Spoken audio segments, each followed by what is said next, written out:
discuss the possibilities.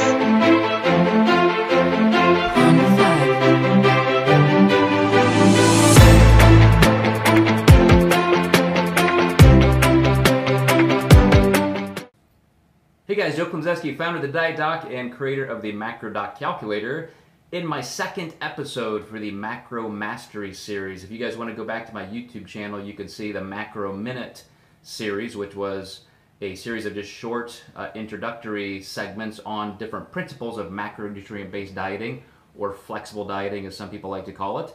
But now we're digging a little deeper and we're into the Macro Mastery series. We're going to take each one of those topics and drill down into how you can use those principles to help yourself through successful dieting and physique transformation. So first of all, just going back to a little bit of an introduction as to what this is. 25 years ago, as I was setting up this video, it dawned on me that it was 1993 when I competed in my first drug-free bodybuilding contest. And for the first time, instead of following a rigid diet structure, I had used a flexible plan, and that was with the help of a friend who was a personal trainer, and it was actually kind of rebelling against his dogma. He was helping me out and handing me just copies of meal plans from bodybuilding magazines, and I didn't want some of those foods sometimes, and so I kind of kicked the can a little bit and moved down the road with what became flexible dieting. And it was simply just saying, look, if I'm supposed to, or I've chosen to eat a certain amount of calories, and I've broken that down into macronutrients, protein, carbs, and fat, do they all have to come from one protein source? Does it all have to be chicken breast? Or do all of my carbohydrate sources have to be from these 5 on an exchange list? And I simply went down the path of counting macronutrients. I didn't think it was anything extraordinary at the time. It seemed very much common sense. But now 25 years later, and I did spend from 1998, 5 years later, another 15 years writing for bodybuilding and fitness magazines, and so it definitely became defined and known as flexible dieting. I still like to call it macronutrient-based dieting or macro-based dieting, but the main thing is you have two sides of that. People like to focus on the word flexibility, and rightly, that's how it started. We moved from very, very rigid structure into adding layers of flexibility. But the structure is still important, and that's what I want to talk about, is how we can use the best of both worlds to make sure that you have what you need for successful physique transformation, managing your own diet, and even if you work with a coach. I mean, I certainly think that's a tremendous investment. I worked with coaches through my life, and I still, in different endeavors, I am always working with somebody on things that are important to me. So even if you have a coach, these principles are going to be very important to you. So remember, structure is always necessary. And I had a phone call with a client today. A gentleman from Canada wanted to chat about some things he's going through, and one of them is he works off-site sometimes. He'll travel for a week at a time, and in 2 weeks he's got a vacation coming up, and everything's up in the air. So what do? We had already started in a place that was very unique to him, and it's even unique to macro-based dieting or flexible dieting, and it goes like this. In the past, maybe 10, 15 years ago, I would have said, okay, here are your macronutrients, this amount of protein, carbs, and fat within these narrow ranges. You can divvy them up throughout the day. Here are solid principles to follow. Obviously, you don't want all of your protein in 1 or 2 meals. There are some structural elements that are still very sound regardless of what you do. But as I said, 10 or 15 years ago, I might have just given him those macronutrients and said, let's just use the foods you like, the times you think work best for you and your schedule, your training, and let's just let the chips where they fall where they may. In other words, today you might want 5 meals, tomorrow 6, the next day 8, the next day 2. You can have any food sources that are semi-decent, high quality, and go on. That's maximum flexibility. Even if we get away from what I would just think is pretty stupid idea of eating nothing but junk food just to prove that calories are still the foundational level, and even if you eat low quality foods, you can still lose body fat eating nothing but junk food. That is true. Not sure exactly what you're trying to prove with that, but I want to just even discard that. That's not what we're talking about. I want to talk about when you're serious about health goals and serious about physique transformation. And here's what I did with this client. He was used to counting macronutrients, but I said, here's what I want. I want to set you up, because you already know how to do that, in a way that gives you even more flexibility, but it's because it rests on a new level of structure that you've never encountered. So I said, here's what we're going to do. Let's look at your schedule. You train in the morning, so we're going to have a pre-workout meal, then we're going to have a breakfast, then we're already within 3 or so hours from lunch, so we'll have lunch, then we're going to need an afternoon snack, then we're going to have dinner.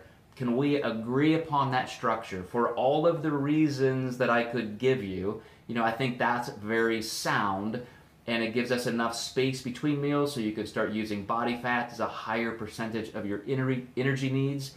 And so it all looked great to him. I said, okay, let's now pick out a breakfast, a pre-workout meal, a lunch, a snack that you think fit very well. What would you like? Let's go through that process right now.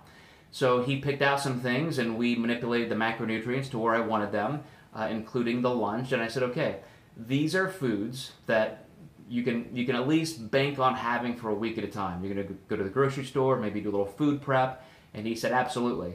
I said, okay, now we can use your dinner as a point of flexibility. So, you might have a different protein source. You might be in a restaurant. You might be doing something else. This is where we get to practice using good judgment and flexibility, but that way you don't have to worry about making all those decisions every single day.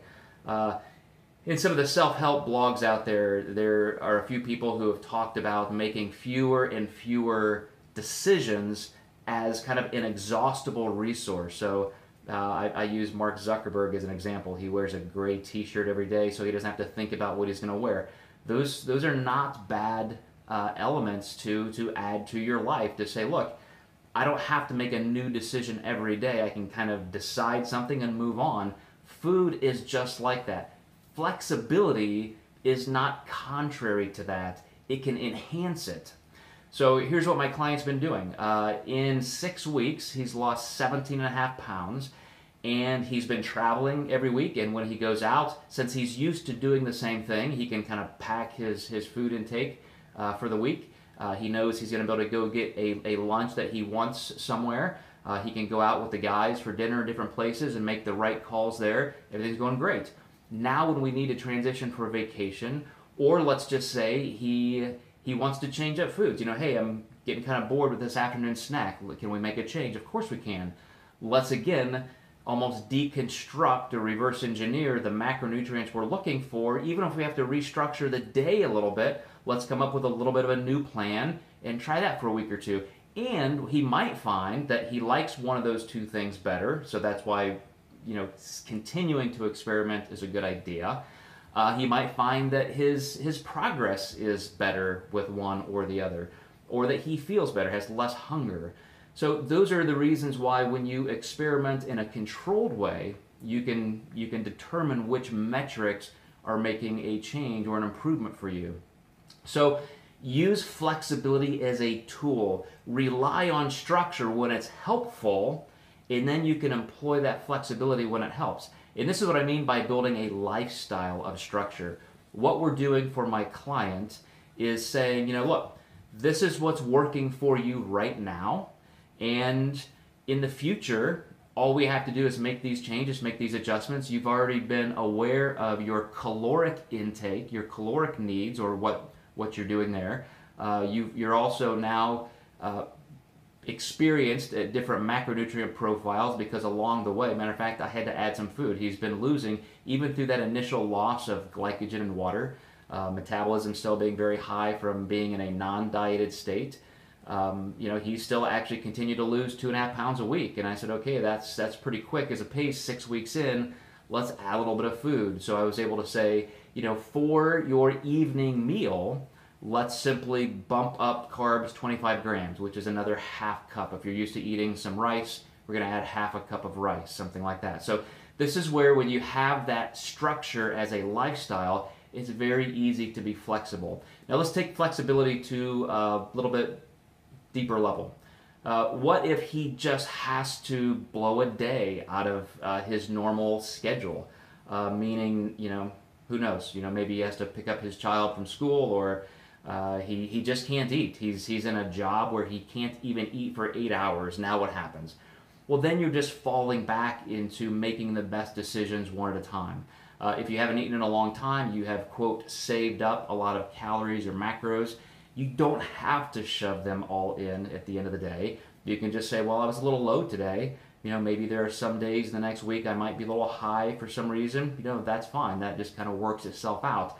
Or you can just say, I would much rather be low than extremely high. But that does work on the other side. What if a social event came up and he just made the decision, I'm going to eat a little bit more because these foods here are maybe a little bit more indulgent. I happen to love them. I want to eat a little bit more, so I'm making the decision not to binge, but to just eat a little bit more. And so now my carbs or fat were a little bit higher. Again, so what? The rest of the week you're going to work hard. You might bring them down a little bit the next day if you can. If not, I don't think it's going to have that much impact, because in an entire week, think how many meals you're consuming, and if you limit one of those points of flexibility, even on the overage side, to just a mitigated amount, a very conscious decision of what you're going to consume, that's when you're using flexibility in a very responsible way, I should say. So that's what I mean by scaling flexibility for your needs. There are going to be days when you just have to do something a little bit different. Could be on the high side, could be on the low side. But here's what I want you to remember, guys. All of the resources that are at your disposal, certainly we keep packing them into the dietdoc.com. We're going to start housing these videos on the macrodoc.com. So we've continued to update the algorithm from time to time to make sure that it's performing like we need to. Tens of thousands of you guys now have used it, and I love to see that because it gives us a much finer filter to make those changes. But I also have an Instagram game now. I think I'm up to 8 or 9 posts. So old dogs can learn new tricks, but it is a platform I want to try and at least notify you guys as to what we're doing. So I hope that was helpful, guys. This will be on my YouTube channel. Thanks, guys.